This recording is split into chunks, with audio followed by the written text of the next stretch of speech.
And so I basically had this huge panic attack and like tore out of there and ran home and cried nonstop for like 2 weeks, during which time I guess he died, or I don't guess he died. He died. And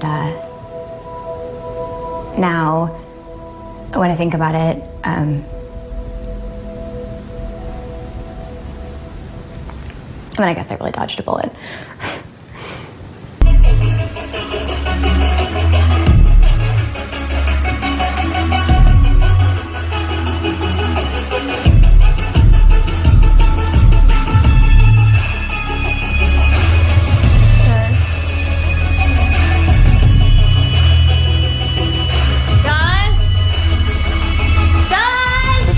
John. What?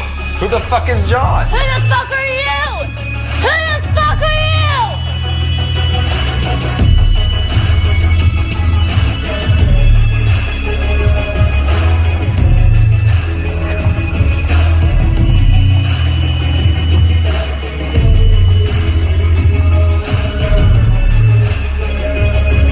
In the 10th grade, I was in my high school's production of Long Day's Journey. I was Mary, and this like 100-year-old scout who was in the audience one night apparently said I was better than Florence Eldridge, who was like the first official Mary, but I guess he wasn't a real scout since nothing ever came of it.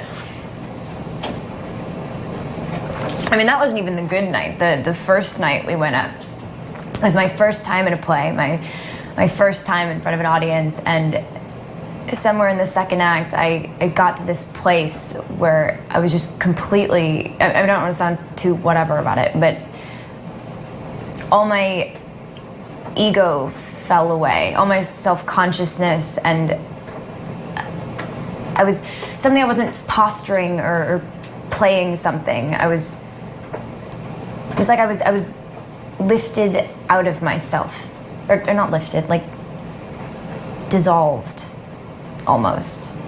And every time I noticed that I was in this place, I realized I had a choice, and I chose to stay in it. I mean, it was a choice. And I know that sounds gay, but that's what it was. And I don't think I felt it any of the other nights, even though people said I was just as good those nights too. I don't think I've ever felt it again. Maybe sort of, but only ever sort of.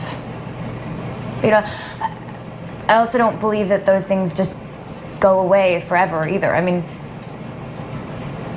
what if I had chosen not to come back into my body that night? Is that even possible, to just take that feeling and live in it? Or is the chase just the whole thing?